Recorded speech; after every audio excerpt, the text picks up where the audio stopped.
Okay, I got the motor back together, and what I'm doing is just knocking the little clips back down, and what I'm going to do is hook up 12 volt to it, make sure it spins.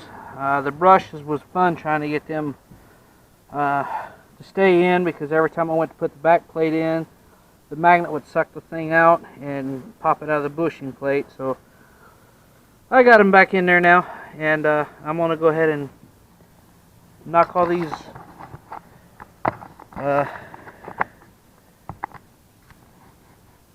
little things back down. Make sure it's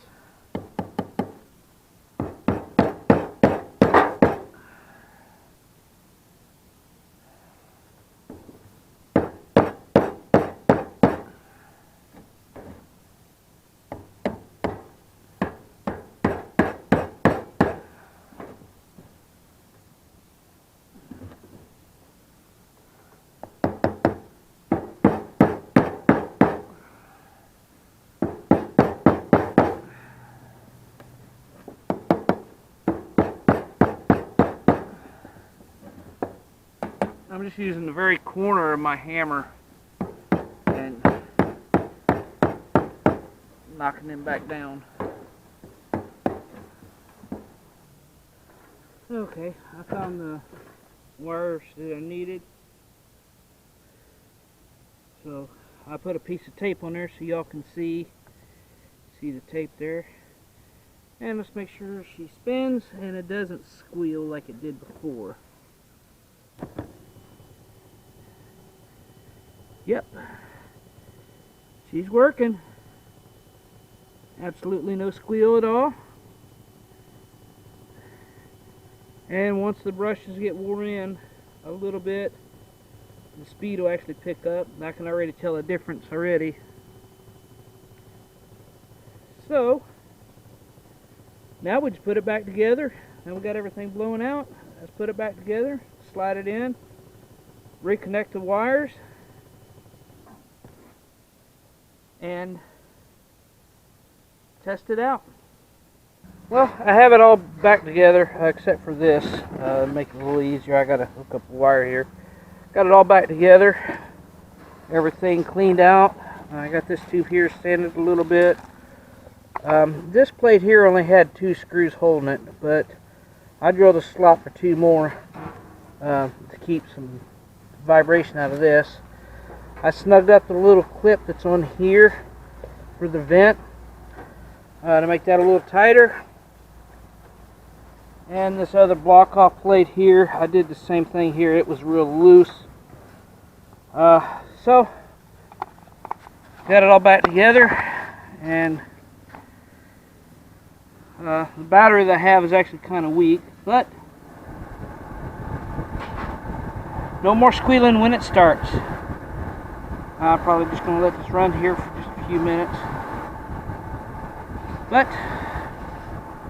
it's blowing out the same thing as what it was before. Maybe a little more. It's hard to tell. It's been years since I used it. But it's a lot better now. No more squealing. That's the main thing. Is every time we turned it on, it would squeal for about 5 or 10 minutes. And then once it warmed up, it would stop. But now that I've got that taken care of, it'll be easier to use. Now down here in Florida, I probably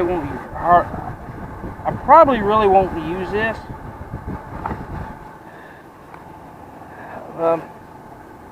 But if I do, I'd like it to be right.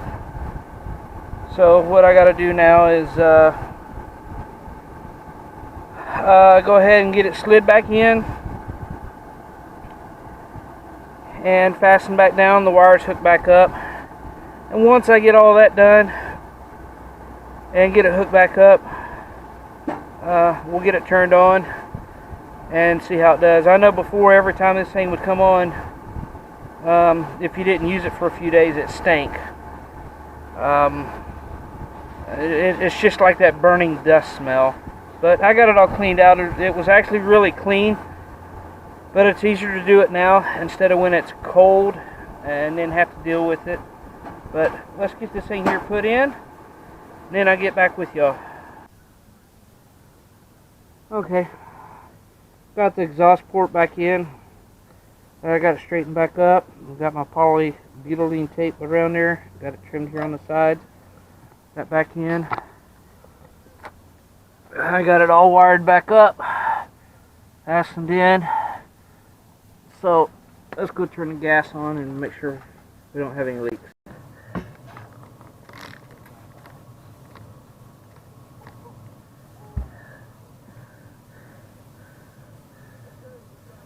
Okay, got no leaks.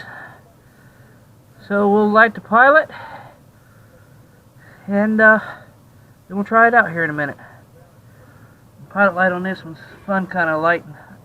It's almost like a house setup.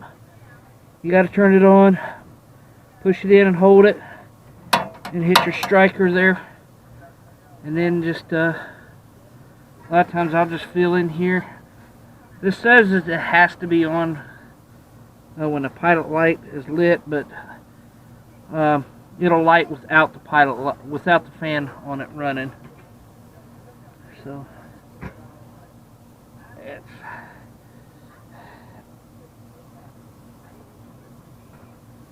turn up the pilot, put the button in.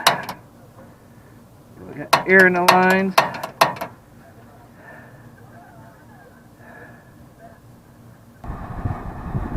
Okay, I finally got it lit. The air in the line, as it is right now, that's getting hot to hold. Air coming out, it's like got my digital thermostat in there. I don't know how well you can see that.